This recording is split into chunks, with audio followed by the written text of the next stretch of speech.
అందరికీ నమస్కారం. నా పేరు డాక్టర్ చిన్నబాబు సుంకవల్లి. నేను రోబోటిక్ క్యాన్సర్ సర్జన్ గా హైదరాబాద్ లో పనిచేస్తుంటున్నాను.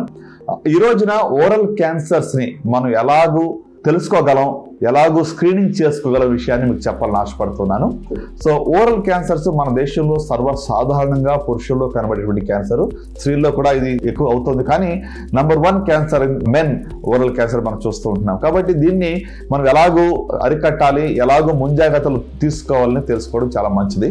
ముఖ్యంగా ఓరల్ క్యాన్సర్స్ ఎందుకు వస్తాయి అంటే పొగాకు సేవించడం, పొగాకు నవ్వడము, పొగాకు త్రాగడం, దీనివల్ల ఇక ఓరల్ క్యాన్సర్ యొక్క సంఖ్య మన దేశంలో ఎక్కువగా ఉంది. రెండోదిగా చూసినట్లయితే మరి కొన్ని ఇన్ఫెక్షన్స్ వల్ల కూడా HPV human papilloma virus infection వల్ల కూడా ఈ యొక్క రిస్క్ పెరుగుతుంది. మరి అధికంగా మద్యం సేవించడం వల్ల ఈ యొక్క ఓరల్ క్యాన్సర్ సంఖ్య అనేది ఎక్కువగా మనం చూస్తూ ఉంటున్నాం.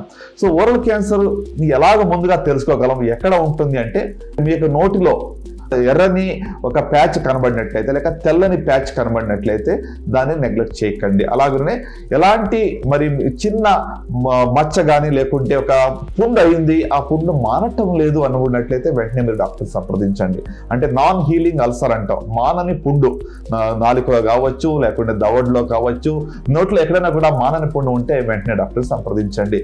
సో అది మాత్రమే కాదు, మరి మీకు ఇంకా కొన్ని సిమ్టమ్స్ చెప్పాలి అంటే దవడలో ఎలాంటి వాపు వచ్చినా, ఎలాంటి మానని పుండు ఉన్నా, అలాగనే మరి రెడ్ ప్యాచ్ కానీ వైట్ ప్యాచ్ కానీ కనబడినా, లేక చెవులో సెన్సేషన్ తగ్గింది, లేక చెవులో నొప్పి ఎక్కువగా వస్తూ ఉంది, లేకుంటే దవడలో వాపు వచ్చింది, లేకుంటే మరి ఇంకా మీ యొక్క నోటిలో ఎలాంటి గడ్డలు కానీ వాపు కానీ కనబడినట్లయితే వెంటనే మీరు మీ యొక్క సర్జికల్ ఆంకాలజిస్ట్ లేక క్యాన్సర్ సర్జన్ మీరు సంప్రదించండి.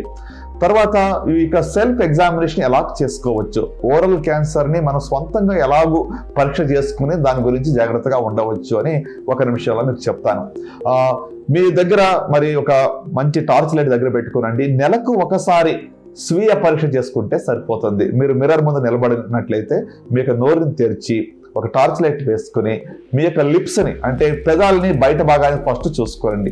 ఎలాంటి మచ్చలైనా కనబడుతున్నాయా, ఎర్ర మచ్చ కానీ తెల్ల మచ్చ కానీ కనబడుతుందా, లేక ఎలాంటి పుండు కనబడుతుందా అనేది ఒకసారి చూసుకోవాలి.